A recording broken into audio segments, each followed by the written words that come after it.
Welcome to today's episode of the Insurance, Life, and Everything in Between podcast. My name is Adam Brsan. And I'm Chris Smith. If you've yet to do so, hit that subscribe button so you never miss another episode. And if you love this podcast, don't forget to share it with a friend or colleague. We greatly appreciate your help and support.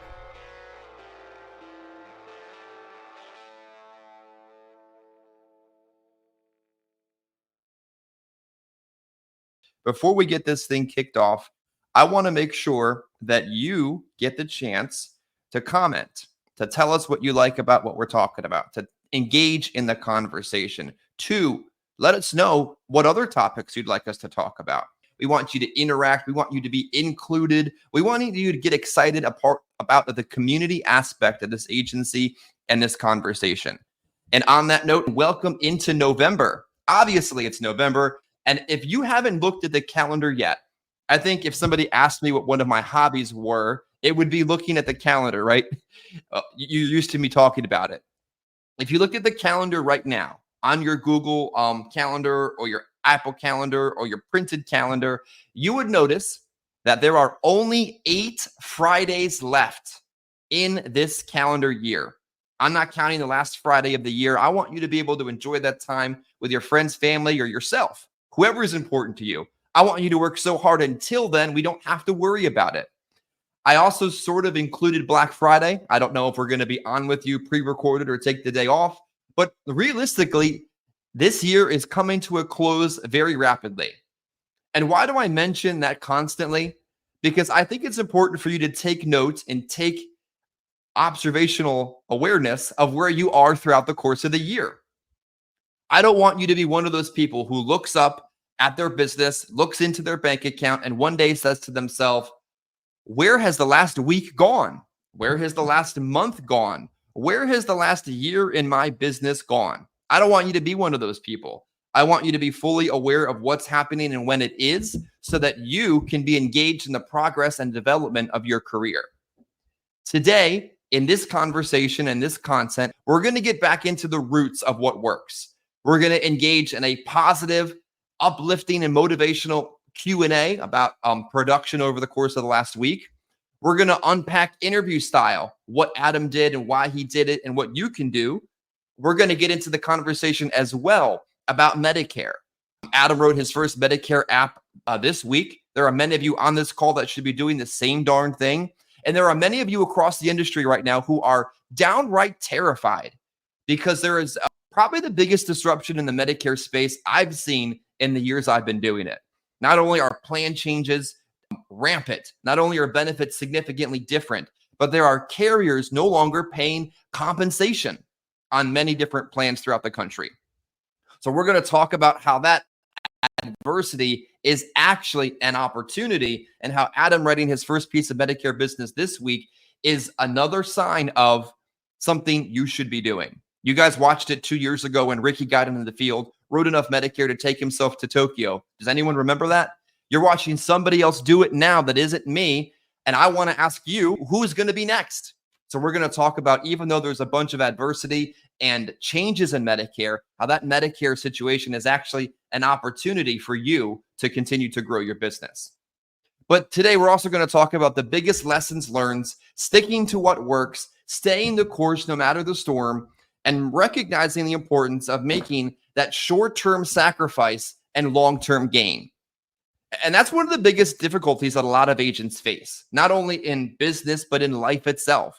Because once your business day is over, once you're at home and out of the field, you hang up the phone and you engage in the real world around you, delayed gratification can be such a challenge. Delayed gratification comes from succeeding and then not spending everything that you made, but understanding the key parts of this, that you can stay the course no matter the storm, make that short-term sacrifice, recognizing that absolutely unlocks long-term gain if you refuse to quit. So on that note, I'm going to bring Adam on. Now, Adam, I wanted to start off first by asking, what are some creative ways to look for sales opportunities over the course of your week? Because I think a lot of times agents especially struggle to get out of a slump because they're waiting for opportunities to land in their lap or to dial their phone or to send them a letter instead of creating opportunities to be successful. So let's talk about first creating versus waiting for opportunities. Well, one thing, I mean, yeah, like what you said, sometimes we just need to do what we can to find some sales. If that means maybe going back to our existing policyholders. And that's one thing that I did this week was made sure that the appointment setter started calling a lot of my existing policyholders. Yeah, just a lot of, I'd say the last 2-3 weeks at least, boy, I mean, I'd really been kind of slumping a little bit and just really didn't really change anything up. I don't know what's going on, just a little bit more difficult to make a sale. And, it's not like I'm not good out there. I mean, I put up a lot of premium. So, yeah, I think sometimes when you're in a slump, you do need to find ways to generate those sales. And that's kind of like what I did yesterday. I think I told you I wrote 5,000 in premium yesterday, and that wasn't off of any leads. That was off of policyholders and just things like that. So there's business there if you can find it. If you're a new agent, it might be a little bit more difficult if you don't have that book of business that you can kind of lean on to find those sales. But there's other ways to do it. I would recommend for those of you to go back and watch or listen to a prior podcast where we talk about just the different opportunities that are out there when it comes to generating business, not just working leads, knocking on doors around the leads. Even we talk about like the senior centers and stuff like that. There's a whole bunch of just different ones that we came up with that kind of a combination of myself and some other people. But definitely I would recommend to go back and, and watch or listen to one of those prior podcasts that kind of gets into that, because it'll definitely help you. Yeah, I think it's critical to remember that the first 2 years is an absolute grind in your business. And it's doing those kind of extra activities that earn you the opportunity that years into your business, you could sneeze and produce 5K of premium from people that already know you and trust you. It's doing the senior centers. And I was working with an agent doing a ride along, and I was telling him in Baltimore, all of the senior center opportunities, it's obscene. Like if I was brand new to the business, I had a 5-day work week and I needed every dollar to pay every bill. I would be in every one of these buildings every Friday for at least the morning time, giving a presentation, offering some pizza, cookie, crackers, coffee, and getting some grassroots business. For Medicare agents, if you've got a city like that, get out of your fear box and get into these buildings and get that grassroots opportunity so that when you get to the point like Adam's, you can build back that confidence by just getting in front of people who already know you and trust you. And I think that's one of the biggest opportunities refusing to give up gives you.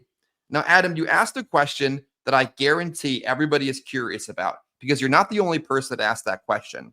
You sent me a question last night at 9 o'clock at night, which proves that 6-figure or higher earners work late and start early. You asked me, what's up with these Medicare Advantage plans no longer paying commission? Is it a good time to get into Medicare?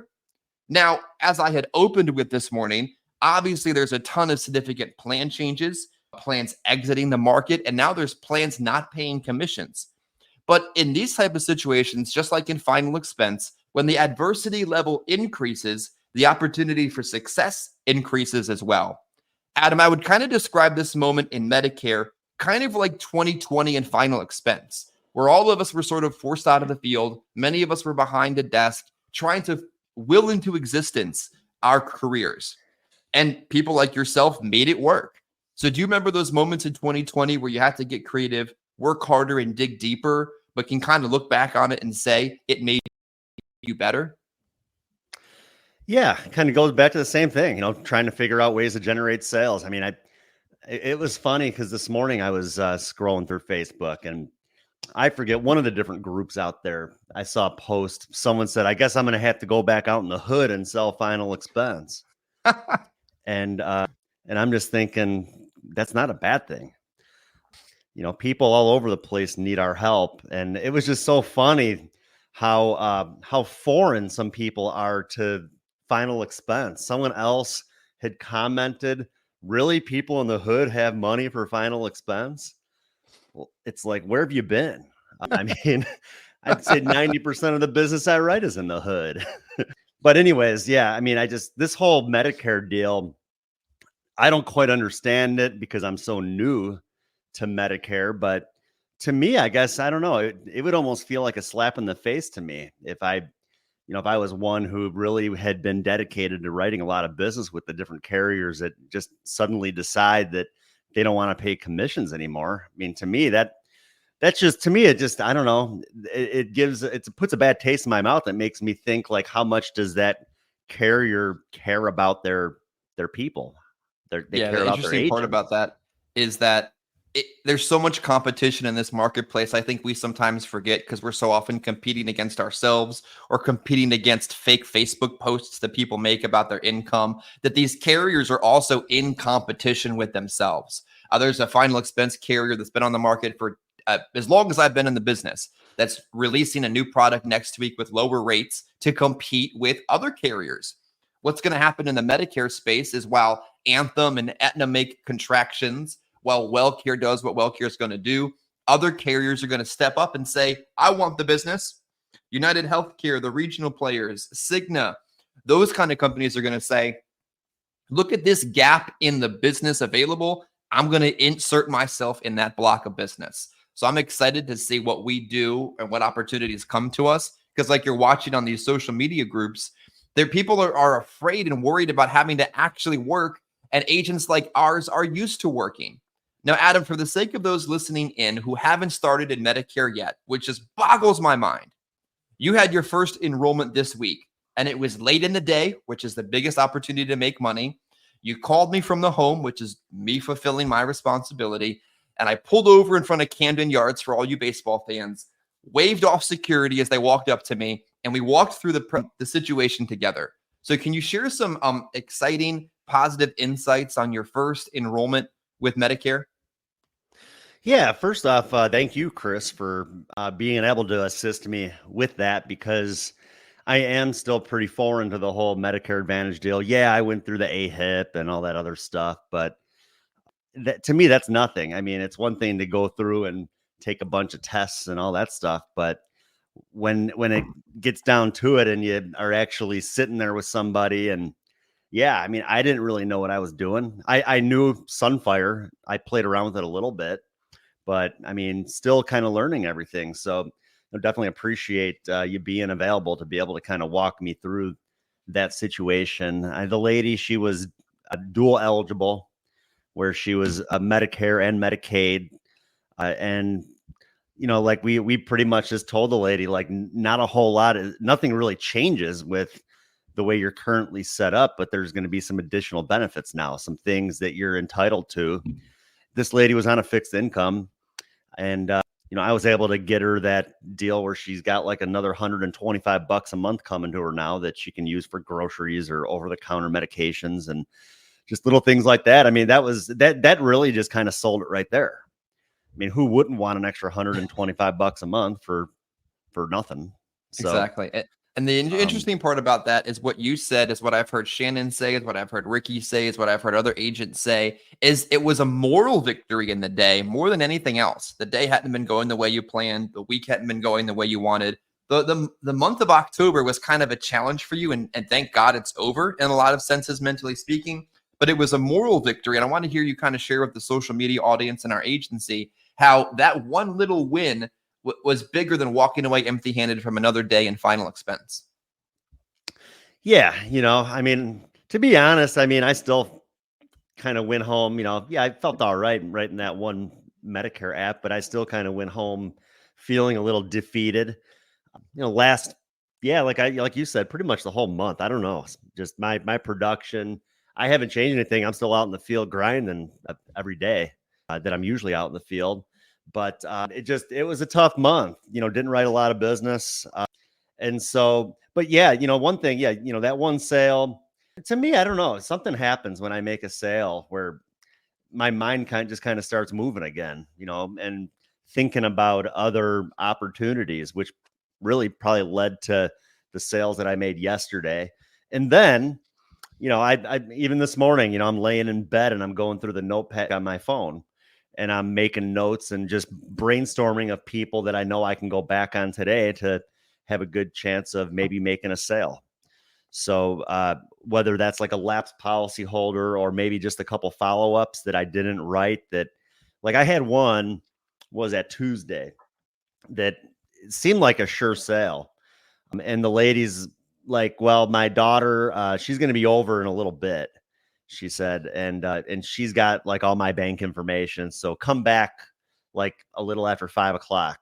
And I came back after 5 and nobody was there. So I don't know if the daughter just picked her up and they went out to dinner or something and she just forgot. And then, you can't get people on the phone, but I'll go back and door knock that one. That'll be like my last stop today. I usually don't go out on Fridays, but just decided, just kind of the way my month went. Well, heck, I still got a mortgage and other bills, and heck, I need to go make some more money. So I'm Exactly. going to And I go out think today and do what I can to. And I bet you, my goal was 8,000 for the week. I hit that 5,000 yesterday, and I'm going to plan on writing 3,000 a day to hit that 8,000.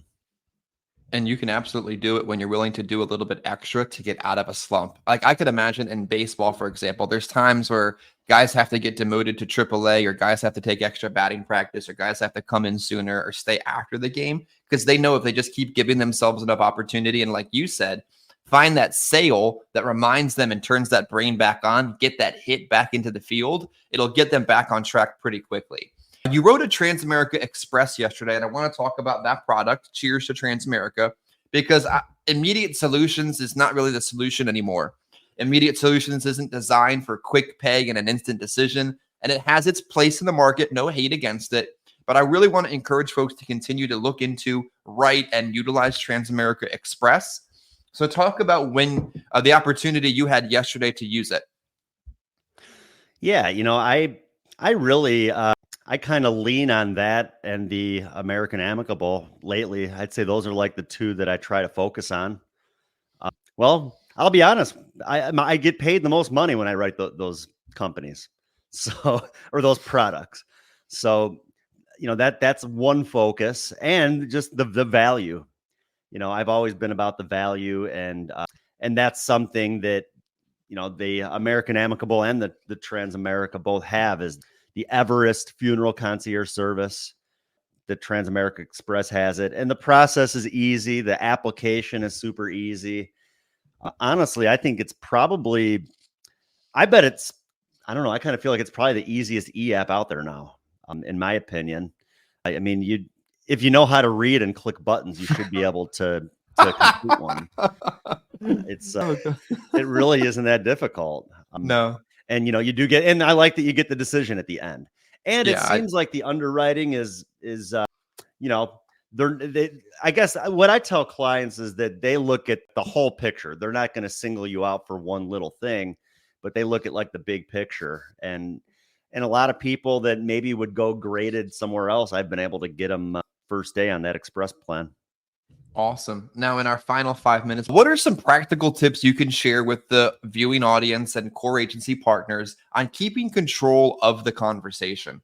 Because I think it's so important. And I can see situations where agents lose control of the conversation and other things come up in the conversation that have nothing to do with what you're there to sell. So what kind of practical tips can you give an agent to control the conversation from the moment that they take that live transfer, the moment they knock on the door, to the moment that says that situation is concluded? I honestly just I think it's very important to have a set presentation. Like if you're just being conversational with people and you don't have a whole lot of structure, then the conversation could really kind of drift off, and then you're there for 3 hours. And time is money. I mean, nobody wants to be on an appointment for 3 hours. So yesterday, actually, the one that I wrote a couple in one house, and I was actually there much longer than anticipated. I was planning on being home by 3 o'clock for trick or treating, and I got home at 5 o'clock. So sometimes that happens, but for the most part, yeah, I think by having a presentation and kind of going through with that, if they kind of drift off, at least you can kind of get right back on point with having that presentation, and yeah, you just kind of bring it back to where you need to be. Sometimes you just maybe need to take charge a little bit. and just say, that's a great point, whatever they're talking about. Let me get back to what we're talking about here. Sometimes if you feel like you're wasting your time and you're just sitting with someone that just won't shut up, you just need to get up and walk out. Yeah, you know what that's called? That's called the takeaway close, where you literally begin packing your belongings to leave. And if they're serious, Adam, I'm sure you've seen it. The person's like, whoa, wait, I actually want this insurance. Oh, okay. All right. I really thought you didn't. Then I wasn't going to waste your time or mine. But the takeaway close gives you back the power and proves that you're there to do business and not just make some kind of social visit. Oh, yeah. Yeah. Can you sit down with the guy that just wants to tell you all about World War II and everything else? And that's great. I love our veterans and everything else. But, at the end of the day, like I said, time is money, and it's great to hear about your story. But in the end, I got to bring it back to what we're there to discuss and, do what I can to get in and out of there within 45 minutes to an hour. But like I said, if they don't seem like a good candidate and you're not getting anywhere with them and they just won't shut up, I've done it. I put my iPad in my case and I just stand up and you just kind of slowly drift to the door. I had two of those on Wednesday, I think it was. One of them, I know it was a presentation I couldn't close, but at some point I was done trying to beat water out of a stone. And the other, the conversation just never started.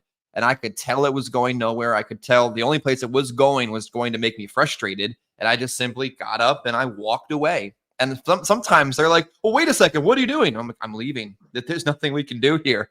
And I think that's okay. I think sometimes you just have to mentally walk out of the presentation, physically walk out, and walk into a better situation. Lastly, in our final 60 seconds, although you didn't get a ton of premium out of the leads, it doesn't mean you won't find them next week. You did something to me on Tuesday that I greatly appreciate. You recognized that you needed more opportunity and more people to see, and you said, send me 20 more of my leads. And you doubled down on this week. And I want you to share some thoughts with the group about when necessary to get out of a rut or to get in front of more people, how you decided to double down on your investment and double the amount of leads you purchased. Well, yeah, why not? Like I said, heck, I need to make money. So the best way to do that is to have more people to see. So, you had texted me that there were quite a few leads that had come in inventory. And, I was close to ordering some Facebook leads, but, decided, you already had them in inventory. So why don't I just take those? They're readily available and just add them into the mix. So, yeah, I mean, I talk about how you got to bet on yourself. And to me, the only gamble is the wager that you're putting into your leads. So like you said, if anything, sometimes maybe you got to double down and see what happens. And yeah, I mean, I know I still got business there to write. I have an appointment in about an hour and a half with a guy that's a lead that actually I went to yesterday. It was an appointment. He wasn't home. I called while I was there and he was like, oh, I thought they set that up for next week. I couldn't really understand him on the phone or something. He's like, that was about that burial insurance, right? And I was like, yeah. What they want to say burial insurance. Well, yeah, that's what it's about. So he's like, well, why don't you just come back tomorrow morning and we can talk about it then. So as long as he's there, it should be a decent one. I mean, he knows what it's about.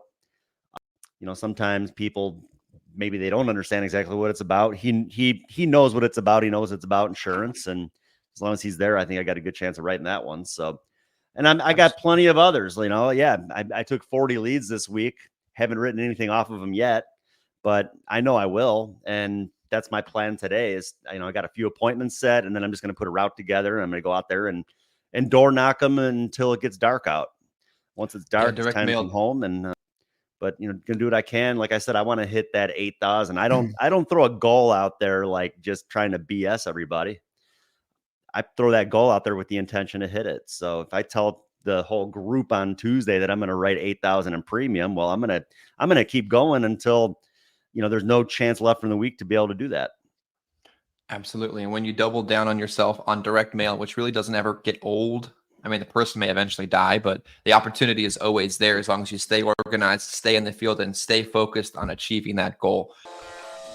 And this concludes another episode of the Insurance, Life, and Everything in Between podcast. If you like what you heard, don't forget to subscribe, share with a friend or colleague.